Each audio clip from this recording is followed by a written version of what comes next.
Hello friends, welcome to வெற்றி பாதை. டிஎன்பிஎஸ்சியில் எப்பவுமே விடாமல் அடிக்கடி ரிப்பீட்டடாக கேட்குற 10 இம்பார்ட்டன்ட் கொஷின்ஸை அதோட கிறிஸ்பான எக்ஸ்பிளனேஷனோட இந்த வீடியோவில் பார்க்க போகிறோம். ஸ்கிப் பண்ணாமல் பாருங்கள், எக்ஸாமுக்கு ரொம்ப யூஸ்ஃபுல்லாக இருக்கும். சரி வாங்க வீடியோக்குள்ளே போகலாம். ஃபர்ஸ்ட் கொஷின், இந்திய அரசியலமைப்பின் எந்த விதி நிதிக்குழுவை பற்றி குறிப்பிடுகிறது? ஆப்ஷன் விதி 356, விதி 324, விதி 280, விதி 360. சரியான விடை விதி 280. ரீசன் பார்த்தீங்கன்னா, மத்திய மாநில அரசுகளுக்கிடையே வரி பணத்தை பிரித்து கொடுக்கும் நிதிக்குழுவை அமைக்க இந்த விதி தான் குடியரசுத் தலைவருக்கு அதிகாரம் தருது. மற்ற ஆப்ஷன்லாம் என்னன்னு பார்க்குறீங்களா? விதி 356 ஒரு மாநிலத்தில் அவசர நிலையை கொண்டு வந்து குடியரசுத் தலைவர் ஆட்சியை அமல்படுத்தும் விதி. விதி 324 இந்திய தேர்தல் ஆணையத்தை அமைப்பதற்கான விதி. விதி 360 நாட்டில் நிதி நெருக்கடி ஏற்படும் போது நிதி அவசர நிலை கொண்டு வரும் விதி. செகண்ட் கொஸ்டின், தமிழ்நாட்டில் வைக்கம் சத்தியாகிரகம் நடைபெற்ற ஆண்டு எது? ஆப்ஷன் 1920, 1924, 1942, 1930. சரியான விடை 1924. ரீசன் பார்த்தீங்கன்னா, ஒடுக்கப்பட்ட மக்கள் கோவில் வீதிகளில் நடப்பதற்கான தடைக்கு எதிராக தொடங்கப்பட்ட போராட்டம். இதில் தந்தை பெரியார் பங்கேற்று சிறை சென்றதால் வைக்கம் வீரர் என்று அழைக்கப்பட்டார். மற்ற ஆப்ஷன்லாம் பார்த்தீங்கன்னா, 1920 காந்தியடிகள் நாடு தழுவிய ஒத்துழையாமை இயக்கத்தை தொடங்கிய ஆண்டு. 1942 பிரிட்டிஷாருக்கு எதிராக வெள்ளையனே வெளியேறு இயக்கம் தொடங்கப்பட்ட ஆண்டு. 1930 காந்தியின் உப்பு சத்தியாகிரகம் மற்றும் தமிழகத்தில் ராஜாஜியின் வேதாரண்யம் உப்பு சத்தியாகிரகம் நடந்த ஆண்டு. கொஷின் 3, தமிழகத்தின் மிக உயர்ந்த சிகரம் எது? ஆப்ஷன்ஸ் தொட்டபெட்டா, முக்குருத்தி, மகேந்திரகிரி, ஆனைமுடி. சரியான விடை தொட்டபெட்டா. ரீசன், நீலகிரி மாவட்டத்தில் அமைந்துள்ள இந்த சிகரம் தான் தமிழ்நாட்டின் மிக உயர்ந்த புள்ளி. இதோட உயரம் 2637 மீட்டர்கள். மற்ற ஆப்ஷன்லாம் என்னன்னு பார்க்கலாம். முக்குருத்தி, இதுவும் நீலகிரியில் உள்ள ஒரு சிகரம். இது தேசிய பூங்காவிற்கு புகழ்பெற்றது. மகேந்திரகிரி நெல்லை குமரி எல்லையில் உள்ள சிகரம். இங்கு இஸ்ரோவின் விண்கல சோதனை மையம் உள்ளது. ஆனைமுடி, இது தென்னிந்தியாவின் மிக உயர்ந்த சிகரம். ஆனால் இது கேரள மாநிலத்தில் அமைந்திருக்கு. கொஷின் 4, ஜிஎஸ்டி இந்தியாவில் எப்போது நடைமுறைக்கு வந்தது? ஆப்ஷன்ஸ் ஏப்ரல் 1, 2017, ஜூலை 1, 2017, ஆகஸ்ட் 15, 2017, ஜனவரி 1, 2017. சரியான விடை ஜூலை 1, 2017. ரீசன், ஒரே நாடு ஒரே வரி திட்டத்தின் கீழ் இந்தியாவில் இருந்த பல மறைமுக வரிகளை நீக்கிவிட்டு ஜிஎஸ்டி அதிகாரப்பூர்வமாக அமலுக்கு வந்த நாள். எந்த திட்டத்தின் மூலமா இது கொண்டு வராங்கன்னா, ஒரே நாடு ஒரே வரி அப்படிங்கிற திட்டம் மூலயமா தான் ஜிஎஸ்டியை கொண்டு வராங்க. மற்ற ஆப்ஷன்ஸ் எல்லாம் பார்க்கலாம். ஏப்ரல் 1, 2017 இந்தியாவின் புதிய நிதியாண்டு தொடங்கும் நாள். ஆகஸ்ட் 15, 2017 இந்தியாவின் 71வது சுதந்திர தினம். ஜனவரி 1, 2017 ஆங்கில புத்தாண்டு தொடக்கம். கொஷின் 5, சுதேசி நாவாய் சங்கத்தை நிறுவியவர் யார்? ஆப்ஷன்ஸ் வாஞ்சிநாதன், ராஜாஜி, வ.உ. சிதம்பரனார், சுப்பிரமணிய பாரதியார். சரியான விடை வ.உ. சிதம்பரனார். ரீசன், பிரிட்டிஷ் கப்பல்களுக்கு போட்டியாக 1906 தூத்துக்குடியில் உள்நாட்டு கப்பல் நிறுவனத்தை தொடங்கினார். இதனால் இவர் கப்பலோட்டிய தமிழன் என அழைக்கப்படுகிறார். மற்ற ஆப்ஷன்ஸ் வாஞ்சிநாதன் ஆஸ் துரையை மணியாச்சி ரயில் நிலையத்தில் சுட்டுக் கொன்று நாட்டுக்காக உயிர் தியாகம் செய்தவர்.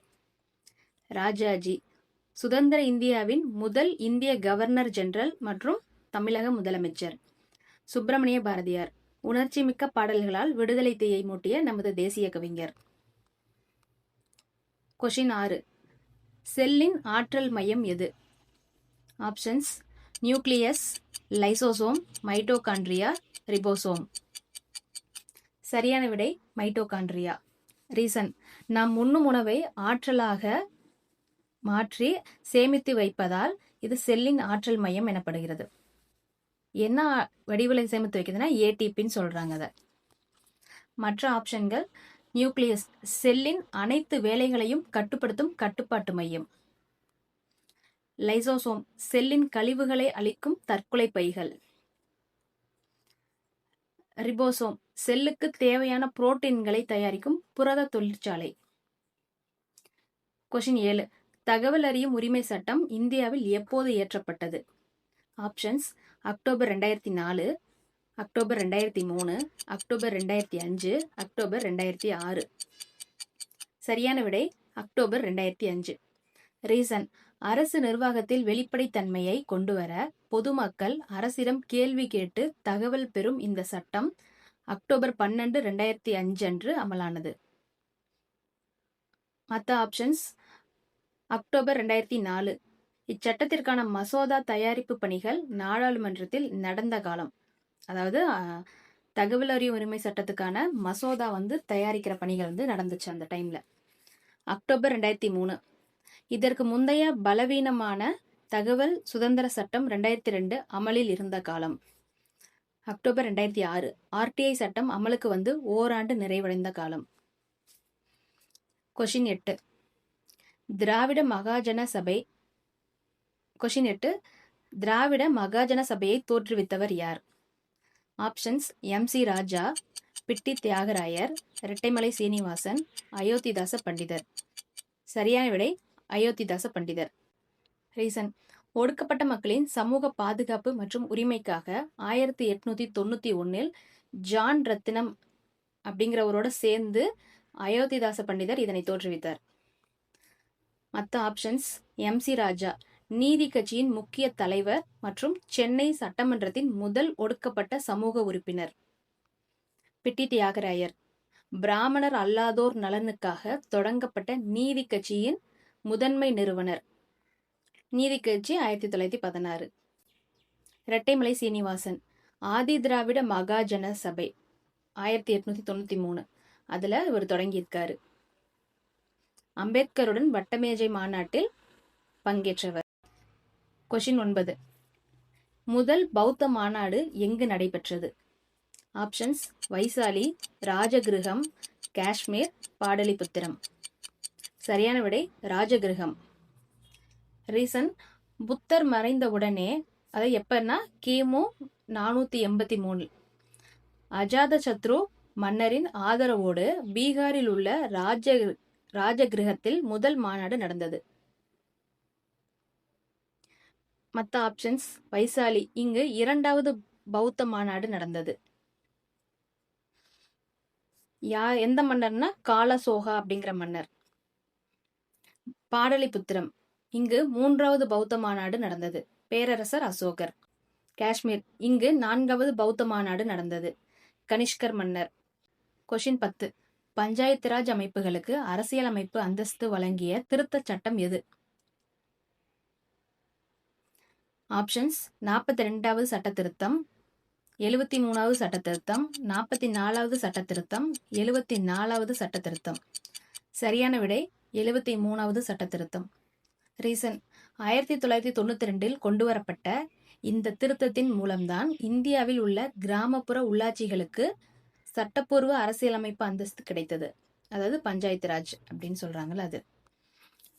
மற்ற ஆப்ஷன்ஸ் 42வது சட்ட திருத்தம், இது 1976 குட்டி அரசியலமைப்பு எனப்படும். முகப்புரையில் சமதர்ம சமய சார்பற்ற வார்த்தைகள் சேர்க்கப்பட்டன. 44வது சட்ட திருத்தம் 1978 சொத்துரிமையை அடிப்படை உரிமையிலிருந்து நீக்கிய சட்ட திருத்தம். 74வது சட்ட திருத்தம் 1992 நகர்ப்புற உள்ளாட்சி அமைப்புகளுக்கு, அதாவது நகராட்சி மாநகராட்சி அந்தஸ்து வழங்கிய திருத்தம். இந்த 10 கொஷின்ல உங்களுக்கு எத்தனை கொஷினுக்கு ஆன்சர் தெரிஞ்சதுன்னு அப்படியே கீழே கமெண்ட்ல சொல்லுங்க. வீடியோ பிடிச்சிருந்தா லைக் பண்ணிட்டு நம்ம வெற்றிப்பாதை சேனலை மறக்காம சப்ஸ்கிரைப் பண்ணி சப்போர்ட் பண்ணுங்க. இதே மாதிரி அடுத்த ஒரு சூப்பர் வீடியோவில் உங்களை மீட் பண்றேன். நன்றி.